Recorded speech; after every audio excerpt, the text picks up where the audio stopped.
Hi friends, வணக்கம். Welcome to TNPSC உலகம். இன்றைக்கி நம்ம இந்த சேனலில் என்ன பார்க்க போகிறோம்னு பார்த்துட்டிங்கன்னா, இந்திய அரசியலமைப்பின் தோற்றம். நம்மளுடைய அரசியலமைப்பு எவ்வாறு உருவாக்கப்பட்டது, அதோட ஹிஸ்ட்ரி தான் நம்ம பார்க்க போகிறோம். வாங்க நம்ம வீடியோக்குள்ளே போயிடலாம்.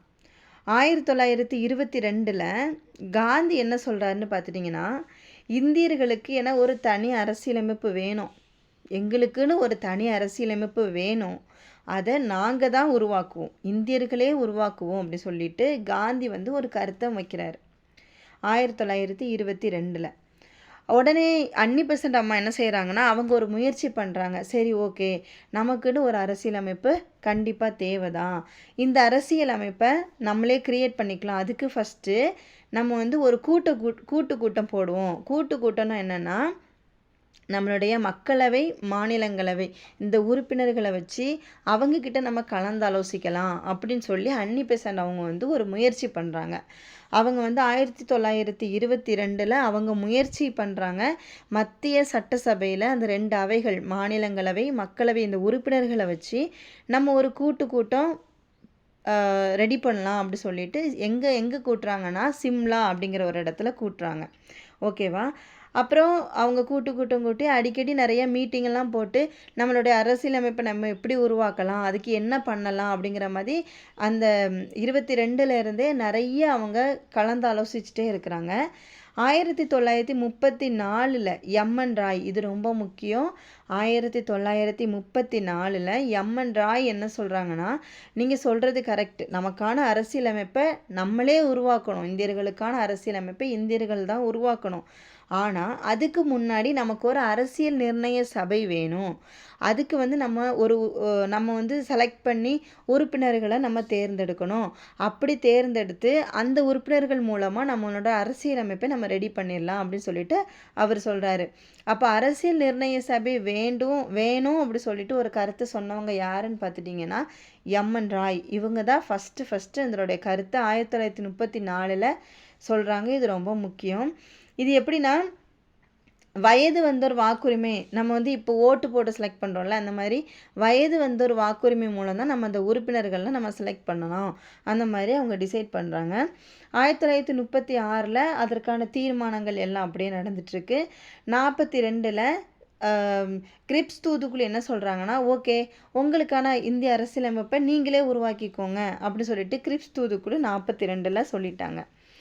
ஓகே, அவங்க பர்மிஷன் கொடுத்தாச்சு. கிரிப்ஸ் தூதுக்குழு நம்மகிட்ட 1942 பர்மிஷன் கொடுத்துட்டாங்க. இப்போ நம்ம நெக்ஸ்ட்டு நம்மளோட அரசியலமைப்பை நம்ம க்ரியேட் பண்ணணும்னா நம்ம அதுக்கு என்ன பண்ணணும், அதுக்கு முன்னாடி ஒரு அரசியல் நிர்ணய சபை ஒன்று நம்ம ஏற்படுத்தணும்னு சொல்லிட்டு எம்என் ராய் சொன்னார் இல்லையா, அதுக்கான பணி நடக்குது. அரசியல் நிர்ணய சபை ஏற்படுத்தணும் அப்படி சொல்லிட்டு 1946 அவங்க யோசிக்கிறாங்க.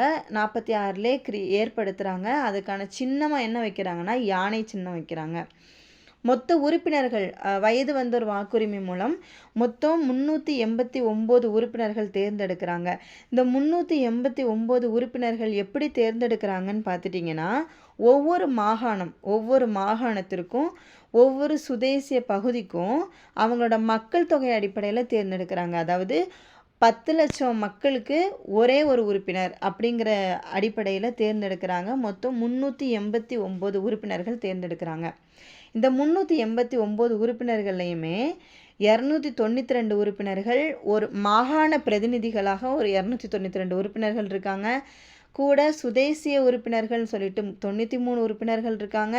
பலுஜிஸ்தான் சார்பில் ஒருத்தர் இருக்காங்க. மாகாண முதன்மை ஆணையர் சார்பில் டெல்லி, அஜ்மீர், கூர்க் இந்த பகுதியை சார்ந்து ஒரு 3 உறுப்பினர்கள், மொத்தம் 389 உறுப்பினர்கள் இருக்கிறாங்க. ஓகேவா?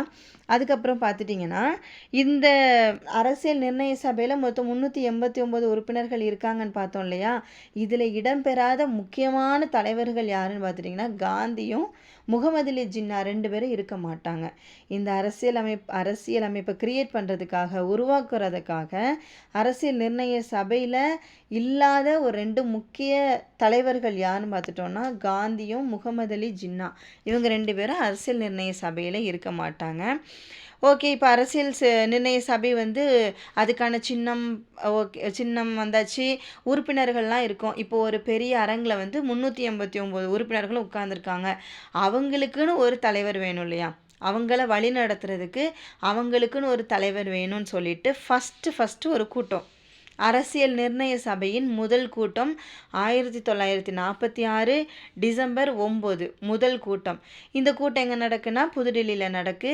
இதோட நோக்கம் என்ன? தற்காலிக தலைவர். இப்போதைக்கு நமக்கு ஒரு தலைவர் வேணும். 389 பேரையும் சமாளிக்கணும் அப்படின்னா அந்த 389 பேரில் ஒரு தலைவர் நமக்கு தற்காலிக தலைவராக வேணும். அதிலே வந்து மூத்த உறுப்பினர்களாக இருக்கணும், நல்ல வயது வந்த அனுபவசாலிகளாக இருக்கணும் அப்படி சொல்லிட்டு அவங்க யோசிக்கிறாங்க. அப்படி பார்க்கும்போது மூத்த உறுப்பினர் யாருன்னு பார்த்துட்டிங்கன்னா சச்சிதானந்தா சின்ஹா. இவர் தான் அந்த கூட்டத்தில் இருக்கிற 389 பேர்கள்லையும் கொஞ்சம் அதிகமாக நல்ல அனுபவசாலியாக இருக்கட்டும், வயது வந்தவராக இருக்கட்டும், இவர் தான் ஃபஸ்ட்டில் இருக்கிறாரு, சச்சிதானந்தா சின்ஹா. இவரை வந்து முன்மொழிகிறவர் யாருன்னு பார்த்துட்டிங்கன்னா கிருபாலினி, ஜேபி கிருபாலினி தான் வந்து இவங்க தான் வந்து சச்சிதானந்தா சின்ஹாவை தான் நம்ம தற்காலிக தலைவராக வைக்கணும் அப்படி சொல்லிட்டு முன்மொழிகிறாங்க. அதன்படி அவங்க முன்மொழிகிறதுனால சரி ஓகே, இவங்க தான் வயசுக்கு மூத்தவங்க, அனுபவசாலி, இவங்களையே நம்ம வச்சுக்கலாம் அப்படி சொல்லிட்டு சச்சிதானந்த சின்ஹாவை ஃபஸ்ட்டு தற்காலிக தலைவராக நியமிக்கிறாங்க. இந்த முறை இந்த அனுபவசாலி, வயது வந்தோர், இந்த கூட்டத்திலே அதிகமாக மூத்தவங்க அப்படின்னு சொல்லிட்டு எடுக்கிற இந்த முறை எங்கேருந்து வந்துச்சுன்னு பார்த்துட்டிங்கன்னா ஃப்ரான்ஸ் நாட்டிலேருந்து தான் வந்துச்சு. ஃப்ரான்ஸ் நாட்டின் எடுக்கப்பட்டதுபடி தான் நம்மளும் இங்கே அரசியல் நிர்ணய சபையில் தற்காலிக தலைவரை தேர்ந்தெடுத்திருக்காங்க. ஓகேவா? இப்போ பாருங்கள், டிசம்பர் 9 தற்காலிக தலைவர் தேர்ந்தெடுத்தாச்சு. ஆனால் டிசம்பர் 10 அவர் இறந்து போயிடுவார். வயது வந்தவர் இல்லையா, ஒரு வேளை ஏதாவது உடம்பு சரியில்லாமல் வந்திருக்கலாம், எப்படியோ இறந்து போயிட்டார். டிசம்பர் 11 அதுக்கு அடுத்த நாள் 1946 டிசம்பர் 11 நிரந்தர தலைவர், சரி தற்காலிக தலைவர் வேணாம்ப்பா, நம்ம நிரந்தர தலைவராகவே எடுத்துக்கலான்னு சொல்லிட்டு அப்போ செலக்ட் பண்ணுறவங்க தான் யாருன்னு பார்த்துட்டிங்கன்னா ராஜேந்திர பிரசாத். தலைவருக்கு 2 துணைத் தலைவர்கள் வேணும் இல்லையா, அப்படி சொல்லி கூட ஹச்சி முகர்ஜி, விடி கிருஷ்ணமாச்சாரி 2 துணைத் தலைவர்கள் போடுறாங்க. சட்ட ஆலோசகராக பிஎன் ராவ் அவங்கள சட்ட ஆலோசகராக போடுறாங்க. 2வது கூட்டத்தில். மொதல் கூட்டத்தில் தற்காலிக தலைவர் தேர்ந்தெடுக்கிறாங்க சச்சிதானந்த சின்ஹா. சச்சிதானந்த சின்ஹாவை முன்மொழிந்தவர் யாருன்னு பார்த்துட்டிங்கன்னா ஜேபி கிருபாலினின்னு ஒருத்தர் முன்மொழிவார். 2ஆம் கூட்டம் அதுக்கு அடுத்து டிசம்பர் 11 நடக்கு. இதில் நிரந்தர தலைவரையும் துணைத் தலைவரையும் தேர்ந்தெடுக்கிறாங்க. சட்ட ஆலோசகராக பிஎன் ராவை வந்து போடுறாங்க. ஓகே, 2 கூட்டம் முடிஞ்சாச்சு. 3வது கூட்டம் வராங்க. அதுக்கடுத்து எப்போனா டிசம்பர் 13. ஃபஸ்ட்டு டிசம்பர் 9, 2வது டிசம்பர் 11, இப்போ டிசம்பர் 13. ஓகேவா? இந்த கூட்டத்தில் நேரு வந்து ஒரு குறிக்கோள், நம்ம ஜவஹர்லால் நேரு அவங்க வந்து ஒரு குறிக்கோள் தீர்மானம் எழுதுகிறாங்க. அந்த குறிக்கோள் தீர்மானத்தை வந்து முன்மொழிகிறாங்க அந்த கூட்டத்தில். ஆனால் இது எப்போ ஏற்றுக்கொள்ளப்பட்டது அப்படின்னு பார்த்துட்டிங்கன்னா முன்மொழிஞ்சது 1946 டிசம்பர் 13. ஆனால் ஏற்றுக்கொள்ளப்பட்டது 1947 ஜான்வரி 22 தான் ஏற்றுக்கொள்ளப்படுது. நேருவோட குறிக்கோள் தீர்மானம் எப்போ ஏற்றுக்கொள்ளப்பட்டது, இது வந்து முக்கியமானது, ஜான்வரி 22 1947. நம்ம அரசியலமைப்பு நிர்ணய சபை வந்து நம்ம பண்ணியாச்சு, உருவாக்கியாச்சு. அதுக்கான தலைவர், நிரந்தர தலைவர் எல்லாருமே போட்டாச்சு, சட்ட ஆலோசகர் எல்லாம் போட்டாச்சு. இதுக்கான குழுக்கள்னு சொல்லிட்டு ஒரு 23 குழுக்கள் ஏற்படுத்துகிறாங்க. பெரிய குழுக்களாகவும் இருக்குது, துணை குழுக்களும் இருக்குது, சிறிய குழுக்கள் அப்படின்னு ஒரு 3 டைப்பாக ஒரு 23 குழுக்கள்லாம் ஏற்படுத்துகிறாங்க. அதுமாதிரி இந்த அரசியல் நிர்ணய சபையில் மொத்தம் 15 பெண்கள் இருந்தாங்களாம். 389 பேரில் இருந்த பெண்கள் எவ்வளோ பேர்னா 15 பெண்கள் மட்டும் தான் இருந்திருக்காங்க. ஓகேவா?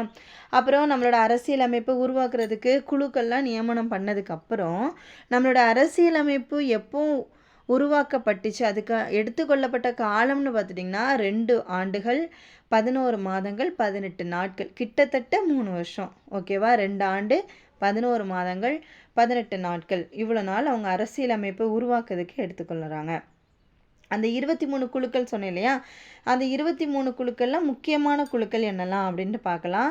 ஒன்றிய அதிகார குழு, ஒன்றிய அரசியலமைப்பு குழு, மாகாண அரசியலமைப்பு குழு, வரைவு குழு, இயக்கக்குழு அப்படி நிறைய குழுக்கள் இருந்தாங்க. அதுக்கு ஒவ்வொருத்தரும் தலைமை தாங்கினாங்க. அந்த அரசியல் நிர்ணய சபையோட தலைவர் யாருன்னு பார்த்துட்டிங்கன்னா ராஜேந்திர பிரசாத், டாக்டர் ராஜேந்திர பிரசாத். அவர் தான் நிரந்தர தலைவர். அரசியல் நிர்ணய சபையோட நிரந்தர தலைவராக இருந்தாங்க. அவங்களுக்கு கீழே ஒரு 23 குழுக்கள் பிரிக்கிறாங்க. அந்த 23 குழுக்கள்லையும் ஒவ்வொரு குழுக்கும் ஒவ்வொரு தலைவராக இருக்கிறாங்க. ஒன்றிய அதிகார குழுக்கு நேரு தலைவராக இருக்கிறாங்க. ஒன்றிய அரசியலமைப்பு குழுக்கும் நேரு தலைவராக இருக்கிறாங்க. மாகாண அரசியலமைப்பு குழுக்கு சர்தார் வல்லபாய் பட்டேல் தலைவராக இருக்காங்க. வரைவு குழுக்கு அம்பேத்கர் தலைவராக இருக்காங்க. இயக்க குழுக்கு ராஜேந்திர பிரசாத் தலைவராக இருக்காங்க. இன்னும் நிறைய குழுக்கள் இருக்குது. தலைமை ஆணையர்களின் மாகாண குழுக்கு பட்டாபி சீதாராமையா இருப்பாங்க. அடிப்படை உரிமைக்கான துணைக்குழுக்கு ஜேபி கிருபாலினி இருப்பாங்க. சிறுபான்மையினருக்கான துணைக்குழுக்கு ஹட்சி முகர்ஜி இருப்பாங்க. அதுக்கப்புறம் அரசியலமைப்பு வரையறையின் சிறப்பு ஆய்வுக்குழுக்கு ஜவஹர்லால் நேரு இருப்பாங்க. அந்த மாதிரி இன்னும் நிறைய குழுக்கள் இருக்குது. அப்படி மொத்தம் 23 குழுக்கள் கிரியேட் பண்ணுறாங்க. ஓகேவா? இதெல்லாம் அதில் உள்ள முக்கியமான குழுக்கள். இப்போ நம்ம என்ன பார்க்க போகிறோம்னா வரைவு குழு பற்றி பார்க்க போகிறோம். இந்த அரசியலமைப்பு சட்டத்தை எழுதுவதற்காக நம்மளோட இந்திய அரசியலமைப்பு சட்டத்தை எழுதுவதற்காக கொண்டு வரப்பட்ட குழு தான் என்ன வரைவு குழு.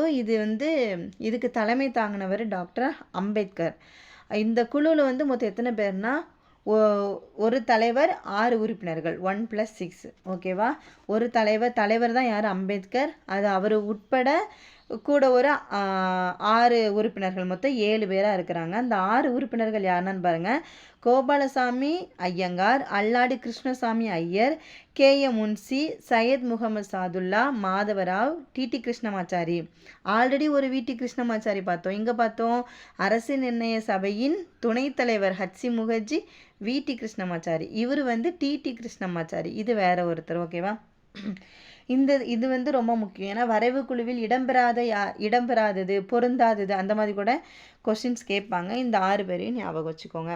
இதில் இந்த மாதவராவ் அவர் மிட்டர், அவருக்கு முன்னாடி மிட்டர் அப்படிங்கிற ஒருத்தர் இருந்திருக்கிறாரு இந்த குழுவில்.